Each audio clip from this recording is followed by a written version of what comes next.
Hello students, चलिए start करते हैं class 12 chapter first relation and function का इंट्रोडक्शन। पर एक्सरसाइज हम इंट्रोडक्शन करेंगे। जैसे एक्सरसाइज 1.1 है उसके बेसिक कंसेप्ट्स को देखेंगे, फिर हम एक्सरसाइज करेंगे। उससे थोड़ा इजी हो जाएगा। सारा का सारा इंट्रोडक्शन एक ही वीडियो में ना पढ़ के हम थोड़ा थोड़ा पार्ट में डिवाइड करके पढ़ेंगे, जिससे मुझे लगता है कि आपको ज्यादा समझने में इजी रहेगा। अब सबसे पहले हम पढ़ेंगे रिलेशन होता क्या है। फंक्शन को आगे देखेंगे हम नेक्स्ट वीडियोज में। रिलेशन के बारे में देख लेते हैं एक बार। रिलेशन का अगर मैं वैसे जनरल लाइफ में, सोशल लाइफ में पूछूं आपसे, क्या होता है रिलेशन? रिलेशन का मतलब क्या होता है? जैसे चाचा का भतीजे के साथ रिलेशन, पापा का अपने बेटे के साथ, भाई का बहन के साथ, या फिर भाई का दादी के साथ है, दादा के साथ है, या हमारा मम्मी के साथ है, मामा के साथ है, इस तरीके के रिलेशन। ठीक है, ऐसे ही यहां पे क्या होता है, मैथ के अंदर एक सेट का दूसरे सेट के साथ रिलेशन होता है। अब सेट के बारे में तो आपने पढ़ा ही है, क्या होता है सेट। सबसे पहले हम सेट के बारे में ही थोड़ा सा पढ़ेंगे, बाकी क्लास 11th के अंदर आपने पढ़ा है। सेट क्या होता है? Well defined collection of object. Well defined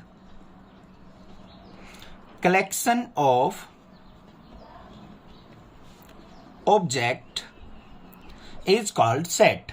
अब सेट के अंदर क्या होगा? एलिमेंट्स होंगे। जैसे मान लो ए सेट है, उसको हम मिडल ब्रैकेट में लिखते हैं एलिमेंट्स को। इसके अंदर एलिमेंट्स मान लो क्या है, 1 और 2 हैं। कोई अनदर सेट है बी, उसके अंदर मान लो एलिमेंट्स है 3 और 4।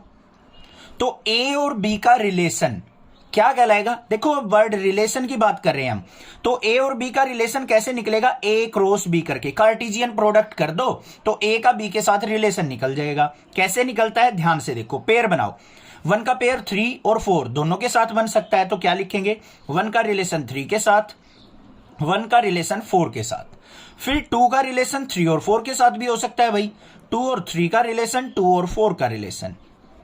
ये बन गया हमारा रिलेशन ए और बी का। ये पॉसिबल रिलेशन हो सकते हैं हमारी। समझ में आ गई बात? क्लियर है? ये हमारी हो गई कार्टेशियन प्रोडक्ट। अब बात सुनो ध्यान से। रिलेशन एंड फंक्शन चैप्टर जो है ना, बच्चों को बहुत ज्यादा डिफिकल्ट लगता है, बट मैं ये कहता हूं नेक्स्ट क्लासेस से आप कंटिन्यूअसली पढ़ोगे ना, तो चैप्टर आपको बहुत हद तक 99% तक आपके माइंड में सेट हो जाएगा। 1% के लिए आपको खुद से भी मेहनत करनी पड़ेगी। ठीक है, अब बात आती है यहां पे मेन रिलेशन। जो वर्ड यहां पे यूज होता है हमारा चैप्टर नंबर 1 में, वो होता क्या है? रिलेशन। रिलेशन का मतलब क्या होता है? हमें कोई पर्टिकुलर कंडीशन गिवन होती है, उस कंडीशन के हिसाब से हम जो ए क्रॉस बी के एलिमेंट्स होते हैं ना, उनमें से कुछ वैल्यूज को पिक किया जाता है। ठीक है, वो हमारा क्या शो करके देता है? रिलेशन हमें बना के देता है। कैसे देगा? जो हमारा रिलेशन होगा वो हमेशा क्या होगा बच्चों? सबसेट या फिर equal to A cross B के। ये चीज ध्यान रखना, रिलेशन जो होगा हमेशा सबसेट होगा या फिर इक्वल टू होगा ए क्रॉस बी के। तो मतलब एग्जांपल देख लेते हैं। एक मान लो रिलेशन इज इक्वल टू हमें गिवन है एक्स वाई का, such that y is equal to 2x। ये मान लो हमें क्या दे रखा है? रिलेशन डिफाइन कर रखा है। समझ में आ गई बात? रोस्टर फॉर्म में।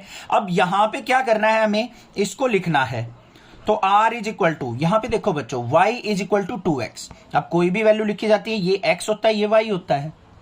तो यहां पे रिलेशन में कौन सी वैल्यू हमारी निकल के आएगी? यहां पे ये वाली 2,4। जब x की वैल्यू 2 पुट करेंगे तो y की वैल्यू हमें 4 मिलेगी। तो एक वैल्यू यहां से हमने पिक कर ली, ये आ गया यहां पे रिलेशन के अंदर एलिमेंट।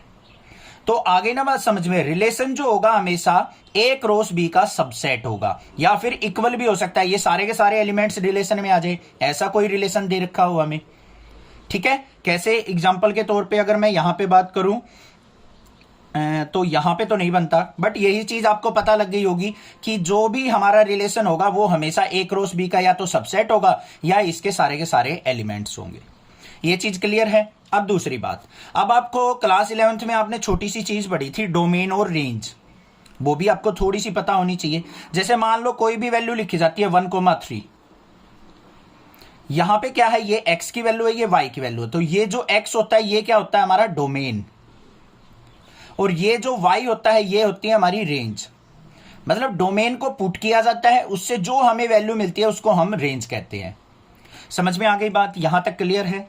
ठीक है, उसके बाद बात करेंगे हम टाइप्स ऑफ रिलेशन की, और मोस्ट इंपॉर्टेंट वही है इस चैप्टर के अंदर, इस एक्सरसाइज 1.1 के अंदर। टाइप्स ऑफ रिलेशन में आता है हमारा, सबसे पहले आता है एम्प्टी रिलेशन। अब एम्प्टी सेट आपने पढ़ा होगा, कुछ ऐसा ही हमारा होता है एम्प्टी रिलेशन।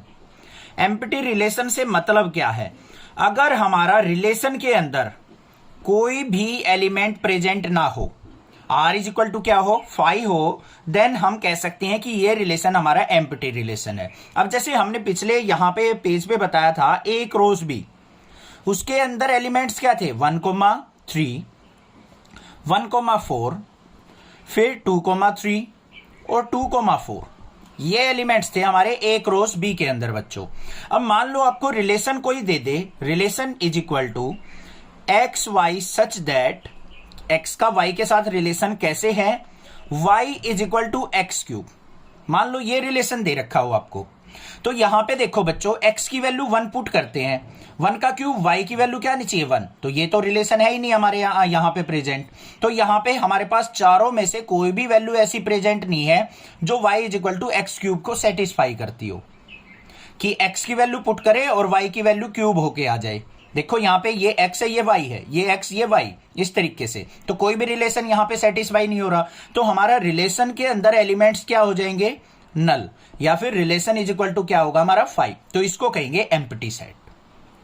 समझ में आगे बात क्लियर है। उसके बाद आता है यूनिवर्सल रिलेशन, क्या होता है, सेकंड यूनिवर्सल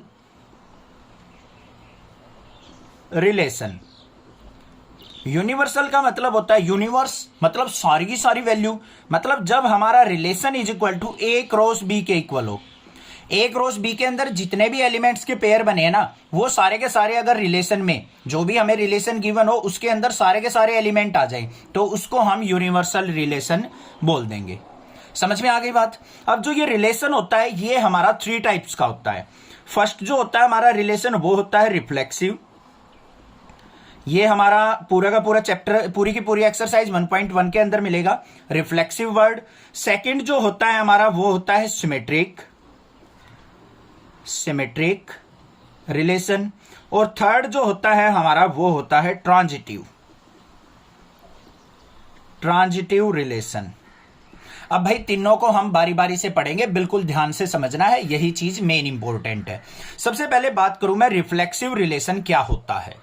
रिफ्लेक्सिव का मतलब क्या होता है कि सेम चीज दोबारा से प्रोड्यूस हो जाए, उसको रिफ्लेक्स कहते हैं। जैसे मान लो कोई भी आपके पास यहां पे, जैसे आप मिरर के सामने खड़े हो, ये मिरर के सामने ऑब्जेक्ट रखी है, मिरर में सेम ऐसी ही इमेज बन जाए, तो इसको हम रिफ्लेक्स बोलेंगे, इसका बोलेंगे या नहीं बोलेंगे। तो यहां पे रिफ्लेक्सिव के अंदर क्या होगा, अगर हमें रिलेशन के अंदर जो भी एलिमेंट्स आएंगे उसके अंदर हमें ऐसे मिल जाए a, b, c, मतलब x और y दोनों की वैल्यू सेम मिल जाए, तो हम कह सकते हैं कि रिलेशन हमारा रिफ्लेक्सिव है।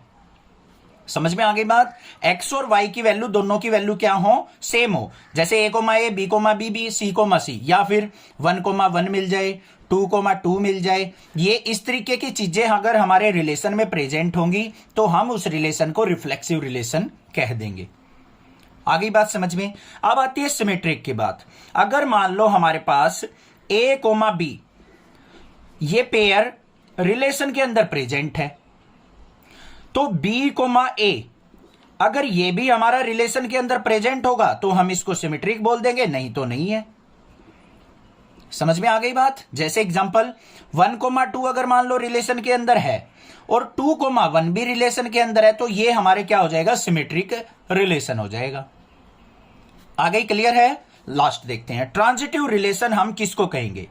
अगर मान लो हमारे पास a, b कोई पेयर है एलिमेंट्स का, वो रिलेशन के साथ बिलोंग करता है, और b, c भी हमारा क्या करता है, रिलेशन के साथ बिलोंग करता है, तो a और c अगर ये भी हमारा रिलेशन के अंदर प्रेजेंट होगा तो हम कह सकते हैं वो ट्रांजिटिव रिलेशन है। अगर a और c रिलेशन के अंदर नहीं मिलता है हमें, तो उसको हम ट्रांजिटिव रिलेशन नहीं कहेंगे। आ गई बात समझ में। तीसरी बात, लास्ट जो बात है वो होती है इक्विवेलेंस रिलेशन। कौन सा relation, equivalence relation. Equivalence relation वो होगा जो हमारा रिफ्लेक्सिव भी हो, सिमेट्रिक भी हो और ट्रांजिटिव भी हो, तीनों रिलेशन को जो सेटिस्फाई करेगा उसको हम इक्विवेलेंस रिलेशन कह देंगे। यहां तक बातें समझ में आ गई होंगी। वीडियो एक बार दोबारा देख लीजिएगा, बाकी क्वेश्चंस करेंगे, वहां से आपको 99% आपका सारा का सारा डाउट क्लियर हो जाएगा। बट जो मैंने यहां पे बताया है इस वीडियो के अंदर, वो कंसेप्ट आपके माइंड में रहना चाहिए, ठीक है। उसके लिए हम वीडियोज के अंदर एक्सरसाइज के क्वेश्चन देखेंगे, वो नेक्स्ट वीडियो में आपको मिल जाएंगी प्लेलिस्ट से, नेक्स्ट वीडियो ही। चैनल को सब्सक्राइब कीजिए, लाइक कीजिए और ज्यादा से ज्यादा शेयर कीजिए। Thank you students for watching next classes video.